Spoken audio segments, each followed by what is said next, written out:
ते सत्ताधारी पक्षाच्याच आमदारांनी संतोष देशमुखांच्या खुनाच्या बाबत त्या सध्याच्या महाराष्ट्राच्या मंत्रिमंडळातल्या एका मंत्र्याला जे जबाबदार धरलेले आहे, त्याच्यातूनच त्या हत्येमागे कोण आहे हे दिसून आलेलं आहे.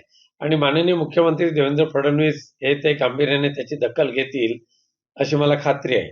परंतु एक निदर्शनास आणावंसं वाटतंय, की मागच्या 2 महिन्यामध्ये ज्या पद्धतीने हत्या होत आहेत, लैंगिक अत्याचार होत आहेत, खून होत आहेत, दरोडे पडत आहेत, त्यामुळे ह्या महाराष्ट्रामध्ये कायदा आणि सुव्यवस्था ही पूर्णपणे उद्ध्वस्त झालेली आहे. कायद्याचा धाक राहिलेला नाही आणि गुन्हेगार मोकाट सुटलेले आहेत.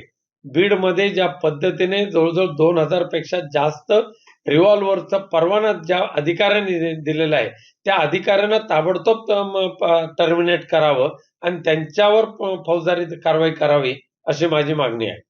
आत्ताच सरकारी कर्मचाऱ्यांचे पगार थकले. इतर ज्या सोयी-सुविधा आहेत त्याच्यावर त्याचा विपरीत परिणाम झालेला आहे.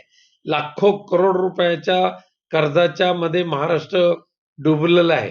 त्यामुळे भविष्यामध्ये महाराष्ट्राची अर्थव्यवस्था सांभाळण्याचं जे आव्हान आहे, ते अर्थमंत्री अजितदादा कसे पेलवतील याकडे प्रश्नचिन्ह आहे.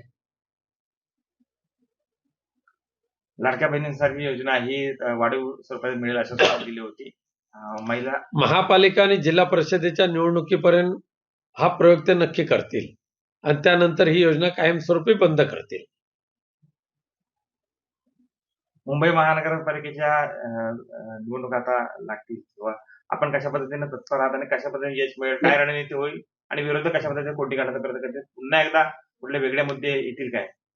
मुंबई महापालिकेवर भारतीय जनता पक्षाच्या वरिष्ठ नेतृत्वाचा डोळा आहे.